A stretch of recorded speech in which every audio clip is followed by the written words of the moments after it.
Without a doubt, in all my time playing zombies, nothing has interested me quite like the windows have. I used to love going into NoClip just to explore outside of the map. And I never really knew why I had this fascination, but now that I'm older, I think I actually do. It's because so many of these windows in zombies are liminal spaces. You're only supposed to look at these when zombies are coming out of them, or maybe just briefly when you're repairing them. But when you fix them, they play a sound, and there's probably round change music going on too. You almost never stare into these windows with absolutely no sound other than the ambient tracks. When you do, a morbid fascination overcomes you. It's like a car crash you can't look away from. Why is this room so dark? What's around this weird corner? What's knocking inside of that chest?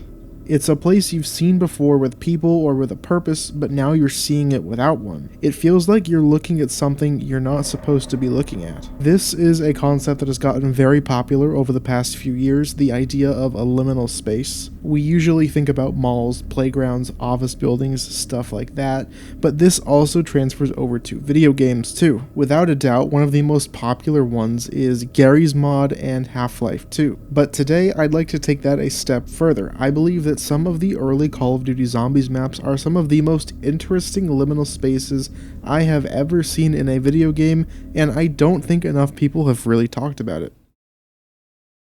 Listening to the chimes in Kino or Toten blow in the wind, or hearing the phones ring in 5 with no one to answer them. It feels like you shouldn't be here because there should be people here. There should be people talking and laughing in the theater, and there should be dozens of people at desks in the Pentagon. I want to focus on just these two maps today. There are contrasting visual themes here. The theater is old, dilapidated, and decrepit, but the Pentagon looks like everyone just got up and walked away, or maybe like they were just all raptured.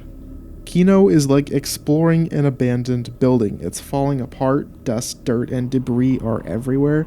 Old costumes, a box that knocks back at you, blood on all the doors, ominous movie posters, dark and decrepit corners. One of the main reasons this map feels so interesting is because it's set during the day. Previously, Verrückt and Shinonuma had also been set during the day, but they were darker and foggier. This is a bright and sunny day. At the time it came out, it was certainly odd for a zombies map. The contrast of the sun with the brown, gray, and black interior of the theater is such an odd combination, it kind of makes you feel uneasy. This is one of the few things that I think the remaster actually stripped out of the original. This limited color palette that was popular in the late 2000s gave it that really ominous look and feel. 5 is like you broke into a building while it was just closed for the night. The phones and lights are still on, cigarettes are still burning, almost nothing is out of the ordinary, minus a flipped over chair here or there, and just one ominous blood splatter. 5 layers its design with 3 different levels, each one designed differently. The upper floor is pristine, almost perfect, hardly anything is out of the ordinary. The war room is a bit messier. If you look closely, you might barely see a body in a window or a very weirdly placed blood splatter in only 1 or 2 windows. The labs are the messiest. There's blood and bodies everywhere from experiments. The most interesting thing about this room is that this blood is actually probably not from the zombies. This looks like it was all already here before. Those 2 uppermost floors are the most liminal, with the labs feeling a little more like a traditional zombies map. I wonder if the developers did this on purpose, or if it just happened to be designed that way. It's even more interesting to look at the liminality of 5 when you take into account Classified, the remaster. This version is clearly far after the outbreak. There is plenty of blood, zombies, things thrown about. It all feels like a typical zombie outbreak happened here and they killed all of the workers. It absolutely does not have that same feeling that the original does. When I was a kid, I used to actually think that 5 was the most terrifying map by far. I never really knew why, because you would think that Verrückt or Mob of the Dead would be infinitely more scary than the normal government building. But now I really do think that the liminality of 5 is probably why it was so terrifying to me. The thought of what exactly is hiding behind these barriers has always consumed me. I don't even know why, because 9 times out of 10 I know the answer. It's nothing. Almost always, there is absolutely nothing behind these windows. Just a small hallway that literally cuts off into the void because there's no way the player would ever see it. But sometimes there is something there. This window in 5 actually has a staircase in it that goes right downstairs to another window. And that just gives me hope. It makes my brain hope that maybe there's something interesting going on back behind the next window. I would be remiss to deny that Black Ops undoubtedly handled this the best out of any zombies game, but World at War still came kinda close. What's inside the tunnel in Nacht? What's behind that door in the tunnel of Verrückt? What's back behind that bridge in Kino? What's down the alley with the teddy bear shadow in Der Riese? Why is there this chair here in the corner in Kino?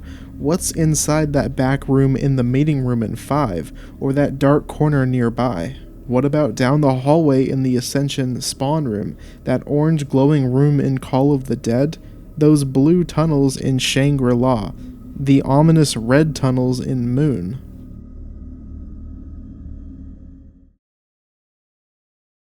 World at War and Black Ops excelled at this liminal feeling the most. Sure, I love to look inside the windows in Black Ops 2 or 3 or 4 and see what little storytelling is going on in there, but never do they actually feel liminal. They always just feel like good set dressing.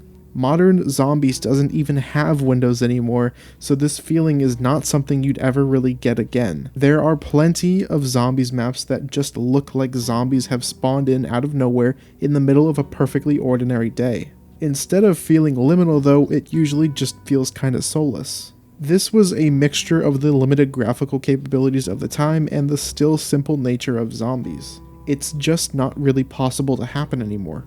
Most multiplayer games now don't have this feeling that these maps had or that Half-Life 2 had, because developers have learned how to make a world feel natural and real. Run around any modern Zombies map and you won't get that liminal feeling because there will always be music, sound effects, and tons of dynamic elements like fire that stop the scene from ever feeling so still.